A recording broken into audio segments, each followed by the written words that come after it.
around the world. And certainly we've heard about several of these stories over the course of his administration. And we can also tell you that National Security Advisor Jake Sullivan, he had also urged the return of Americans who were wrongfully detained in China during his visit to the country at the end of August. But again, that breaking news, Jose, 3 Americans who were detained in China have been released. We're still waiting more details at this point, Jose. And Gabe, any idea as to what China got in return? Well, we're still awaiting confirmation of that. It has been reported that there has that this is part of a prisoner swap, and it also has been reported that the Americans may already be in U.S. custody. That's usually what happens. The White House does not announce these swaps before Americans are safely in U.S. custody. But again, we're still waiting for confirmation of that from U.S. officials here at the White House, Jose. Gabe Gutierrez at the White House, thank you so very much. And we turn to other breaking news, this time in the Middle East, where a new ceasefire between Israel and Hezbollah is now in effect. This means all fire will stop from both sides. Israel will begin its withdrawal of Lebanon and remove all IDF forces within 50 to 60 days. With the ceasefire now in effect, hundreds of thousands are already returning home. An estimated 1.2 million have been displaced, both in southern Lebanon and in northern Israel, over the last few months of fighting. Israel's Prime Minister Benjamin Netanyahu thanking the United States for its help in the deal, but cautioning Israel, quote, reserves its right to act against any threat to its security. NBC's Hala Garani is joining us from Jerusalem. Mike Memoli is in Nantucket, traveling with President Biden. Also with us, former presidential Middle East advisor and former ambassador to Morocco, Mark Ginsburg. Hala, already thousands of people are mobilizing just hours into this deal. What are you seeing in the region? Well, in Lebanon, we're seeing bumper-to-bumper traffic. Hundreds of thousands of displaced Lebanese residents from the south returning to their homes. They might find homes destroyed, though. An NBC News investigation has revealed that in some of these border communities occupied by the Israeli military over the last few weeks, 40 to 60% of the structures have been demolished in bombing campaigns. You're seeing there some of the traffic headed toward southern Lebanon. We're also seeing columns of Lebanese regular army vehicles headed to the south, 5,000 troops to start with. The Lebanese defense minister was quoted as saying that that number will increase to 10,000. Those troops are supposed to, according to the ceasefire deal, take the place of the Israeli military, which will withdraw gradually over the next 60 days, according to the terms of the ceasefire. Hezbollah fighters will have to, according to this agreement, once again, head north of the Litani River. There are many potential spoilers along the way. The oversight mechanism, how will that work? If Israel, as it has said, reserves the right to respond to Hezbollah, if it deems that that group, the militant group backed by Iran, violated the terms of the ceasefire, will it consult with the committee or will it go ahead and attack right away? There are many potential issues embedded within this ceasefire agreement, but for the civilians who have suffered so much, this has to be at least a day where they can breathe a sigh of relief, where no bombs are falling, actively falling, though the IDF has warned civilians, do not come close to these positions that we're still holding because it is dangerous and it might put you and your family in danger. So this is not completely a ceasefire in the sense that the IDF is still reserving the right to prohibit the free movement of Lebanese civilians in some parts of southern Lebanon, Jose. And Ambassador, let's taking a big picture look at this. How significant is this ceasefire?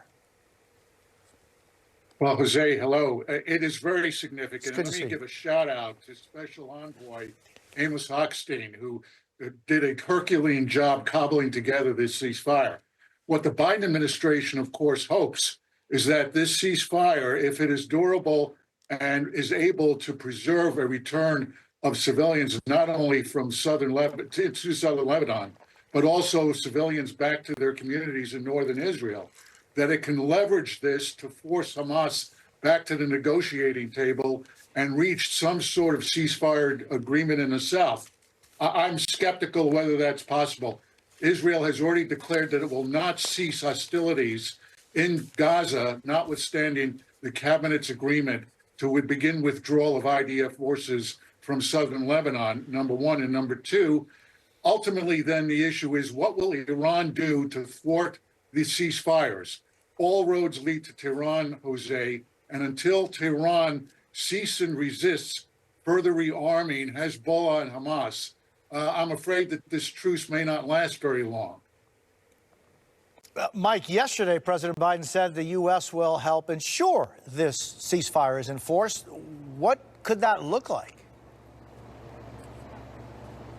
Well, Jose, a key part of the negotiations that led to this deal began, in fact, just days before the presidential election here in the United States. Amos Hochstein, mentioned by the ambassador there, was summoned to Israel by the Prime Minister Benjamin Netanyahu to say essentially that after months of hard work diplomatically by the United States, not just to bring about a deal, but to prevent this situation from escalating further, the Prime Minister said he saw a window of opportunity to get to that deal. So what followed was intensive negotiations that included a role for the French. President Biden speaking on Friday by phone with French President Emmanuel Macron to talk about the ways in which those two countries would add to an existing mechanism to be sort of an intermediary should potential violations of this ceasefire occur. Now, this is going to take 60 days to get into a place, but it's a part of a deal that the president hopes is durable, as he laid out yesterday when he spoke about this from the Rose Garden. Take a listen. The fighting across the Lebanese-Israeli border will end. This is designed to be a permanent cessation of hostilities. If Hezbollah or anyone else breaks the deal and poses a direct threat to Israel, then Israel retains the right to self-defense, consistent with international law. Now, the president making those comments just before leaving the White House to travel here to Nantucket. He also insisted that no U.S. boots would be on the ground, although U.S. officials later did say that they would play a role in offering assistance to the Lebanese army, which certainly needs that assistance. Now, we also learned this morning from National Security Advisor Jake Sullivan that he was briefing the incoming Trump administration team about the parameters of this deal as it came together. Ultimately, it will fall to them if this deal remains in place by the January 20th to continue to play that supporting role. Ambassador, how much of a factor was Israel's systematic destruction of Hezbollah infrastructure in making this deal possible? No doubt about it.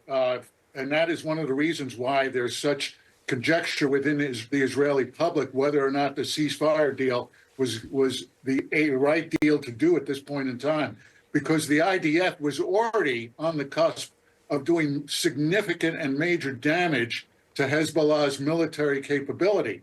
But yet, at the same time, Hezbollah has been able to continue firing rockets from north of the Litani River into Israel. So while at the same time IDF has done significant destruction, Hezbollah still has significant missile capability to attack Israel should the ceasefire fail.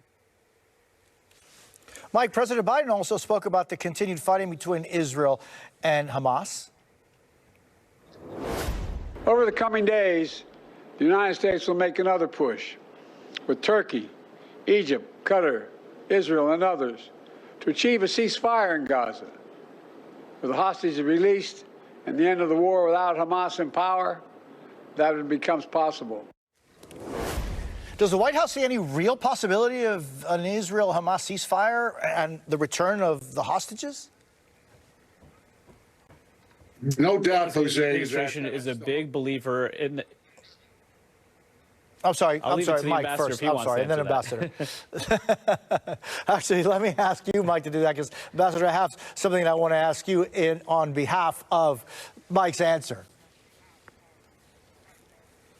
Sure thing, Jose. Well, the White House is a significant believer in the power of momentum, and they do hope that this is the beginning of further momentum in the region. There has been no greater political toll, perhaps, on this administration over the past year than the crisis in Gaza. And in 54 days, of course, the president is going to be continuing to devote his full effort. Jake Sullivan saying that work begins this morning to get to that ceasefire agreement. One of the reasons why there is optimism, Jose, is because a key breakthrough in getting getting to this agreement was that Hezbollah in Lebanon agreed to no longer delink a potential ceasefire with a similar arrangement in Gaza. To the U.S. officials, that means it only shows that Hamas is further isolated. In that situation, they had been the main barrier to an agreement, and they think that now there will be continued progress. The other piece, Jose, that is so important to this administration is getting input from other regional stakeholders to have a plan now to rebuild Gaza after a ceasefire were to come into place. That is also a key ingredient of what the president hopes to do in his final weeks in office.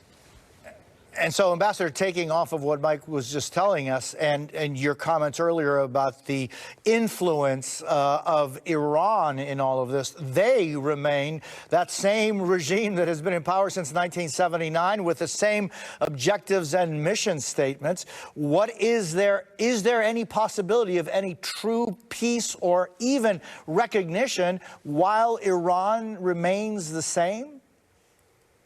No, there's no doubt that, unfortunately, the Biden administration never really had, over its 4 years, a coherent policy on what to do about Iran's continuing terrorism, not only against Israel, but against United States forces in the Middle East.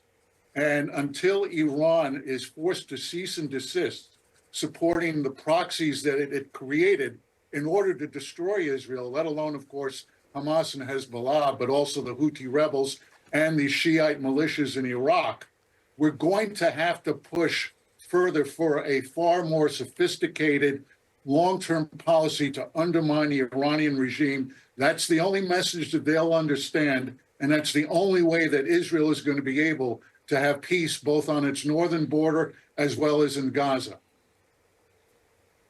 Hala, politically, where does Netanyahu stand, and is there any possibility that he could be in favor of some further movement with Hamas diplomatically? So it's not just Palestinians who occasionally will blame Prime Minister Netanyahu for moving the goalposts on any ceasefire negotiations with Gaza, but it's also Israelis themselves, and specifically the families of the hostages. Prime Minister Netanyahu has been seen internally and throughout the region quite often as a leader who has gotten in the way of getting a ceasefire deal over the finish line. Yes, Hamas has been intransigent.